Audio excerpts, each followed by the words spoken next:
सुनील जी, जहां तक भारतीय संस्कृति और भारतीय परंपरा और सनातन संस्कृति की बात है, हम्म। तो मैं सभी प्रवक्ताओं को सुन चुका हूं। हम्म। और उनका वही नैसर्गिक चरित्र मेरे को इस डिबेट में देखने को मिला है, उसमें किसी प्रकार का भी अंतर देखने को नहीं मिला। जी।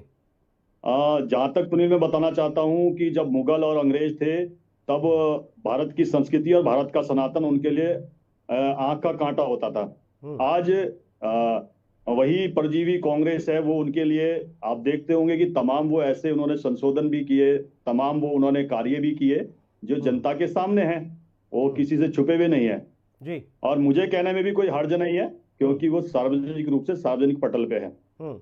मैं उसमें समझ लूंगा। जैसे आपने हरिद्वार का विषय कहा, वैसे ही एक और स्थान उत्तराखंड में हरिद्वार से ही मिलता जुलता नाम है, हरिपुर है। वो चगराता विधानसभा के अंतर्गत आता है। उनकी मान्यताओं में भी बिल्कुल सिमिलरिटी है। मैं दर्शकों को बताना चाहता हूं, हरिद्वार में जिस प्रकार से हम चार धाम की यात्रा जब शुरुआत करते हैं, तो हरिद्वार में हम सबसे पहले स्नान करते हैं, तब अपनी यात्रा के लिए शुरुआत करते हैं जी। और यही पहले हुआ करता था कि अगर आप देखोगे कि हरिपुर में पहले स्नान करते थे और फिर उसके बाद चार धाम की यात्रा के लिए शुरुआत होती थी। अंततः गत्वा वहां पे एक बार क्या होता है कि बहुत बड़ी आपदा आती है, वो पूरी की पूरी नगरी बह जाती है। और वहीं पर उसी हरिपुर में अभी भी आज की डेट में मैं बताना चाहता हूं, बहुत बड़ा मेला उससे पहले लगता है। बाड़वाला एक जगह है, वहां पर जो राजा शील थे, उन्होंने आखिरी अश्वमेध किया गया था। और उसी हरिपुर में हमारी सरकार ने पिछले वर्ष मुझे जहां तक याद है, पिछले वर्ष वहां पर एक भव्य तट बनाने के लिए एक परियोजना का शिलान्यास किया है। और जहां तक हरिद्वार का विषय है, तो मैं बताना चाहता हूं, आदरणीय मुख्यमंत्री जी ने जिस भावनाओं के अनुसार वहां पर कार्य करने के लिए ये संकल्प लिया है, और जनमानस को भी उनकी भावनाओं के अनुरूप एकत्रित करने का प्रयास किया है। आप पहले रायशुमारी नहीं करते हो। जल्दी से जवाब दीजिए भाई सतवीर जी।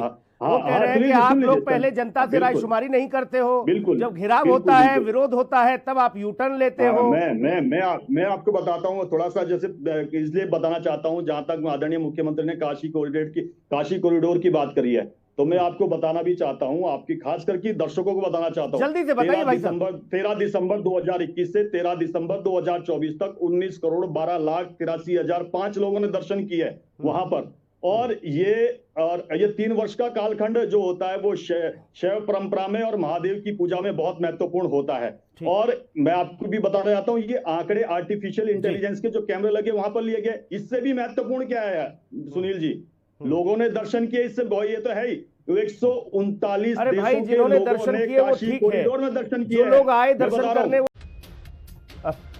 सुनील जी, जहां तक मैं पूरी बात को रख पाया था पहले, जल्दी से भाई साहब, जल्दी से। हरिद्वार की बात, जहां सुनील जी हरिद्वार की बात होती है, और हरिद्वार में मां गंगा का पवित्र स्थान है, और शिव की वो क्या बोलते ससुराल है कनखल में। तो मैं बताना चाहता हूँ, हरिद्वार को जब कांग्रेस की सरकार थी, तो इसी गंगा को कांग्रेस ने क्या कहा था, ये नाले, उत्तराखंड जी रुक जाइए। और कांग्रेस का सुन लीजिए, सुनील जी थोड़ा सा समय दीजिए। और कांग्रेस का ही मैंने कहा ना, नैसर्गिक चरित्र, भारत की संस्कृति मजबूत हुई है, तब इन्होंने विरोध किया है। राम सेतु का इन्होंने भी विरोध किया, इन्होंने अयोध्या में राम मंदिर का विरोध इन्होंने किया। वक्फ बोर्ड को इन्होंने इसलिए बनाया कि जो हिंदुओं की संपत्ति और मंदिरों की संपत्ति उसको छीना जा सके। 1991 है आर्टिकल 25 में धर्म परिवर्तन इन्होंने लाया, करना भी है, यही नहीं आर्टिकल 28 में हिंदुओं की धार्मिक शिक्षा पर इन्होंने उसमें रोड़ा भी है। 1951 में देखना ये होगा कि जो घोषणा की गई है सरकार के द्वारा, उस घोषणा को धरातल पर उतारने के लिए किन किन चुनौतियों